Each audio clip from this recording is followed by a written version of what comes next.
News Andhra Pradesh మంత్రివర్గ సమావేశం ఇవాళ అమరావతిలో జరగనుంది. మధ్యాహ్నం మొదలయ్యే సమావేశంలో పలు కీలక అంశాలపై చర్చించనుంది కేబినెట్. ప్రధానంగా జూన్ 2 నుంచి 8 వరకు జరిగే నవనిర్మాణ దీక్ష నిర్వహణపై చర్చించనుంది.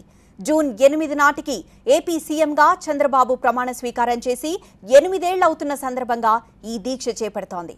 అటు జూన్ నెలలో నిరుద్యోగ భృతి ఇచ్చేందుకు ప్రభుత్వం సన్నాహాలు చేస్తోంది. అగ్రిగోల్డ్ ఆస్తుల వేలం, పలు జిల్లాల్లో పరిశ్రమలకు భూముల కేటాయింపు వంటి అంశాలపై చర్చ జరుగుతుంది.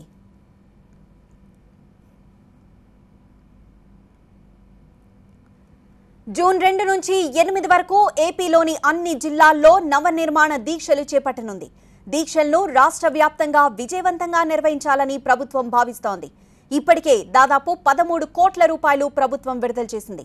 ప్రతిరోజు పలు అంశాలపై చర్చా వేదికలు నిర్వహిస్తారు. రోజుకు ఒక్క జిల్లాలో చంద్రబాబు హాజరవుతారు. జూన్ 8న భారీ బహిరంగ సభ ఏర్పాటు చేస్తారు. 2న రాష్ట్ర వ్యాప్తంగా పలు మున్సిపాలిటీల్లో దాదాపు 216 చోట్ల అన్నా క్యాంటీన్ ప్రారంభోత్సవంలో ప్రజా ప్రతినిధులు పాల్గొనాలని ప్రభుత్వం ఆదేశించింది. ఎన్నికల హామీలో ఇచ్చిన నిరుద్యోగ భృతిపై ఈ కేబినెట్లో కీలక నిర్ణయం తీసుకుంటుంది. ఇప్పటికే పలు దఫాలుగా మంత్రివర్గ ఉపసంఘం చర్చలు జరిపింది.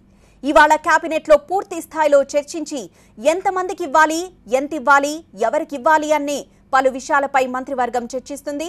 దీనితో పాటు పలు జిల్లాల్లో వివిధ సంస్థలకు భూముల కేటాయింపుపై కూడా ఒక నిర్ణయం తీసుకోనుంది.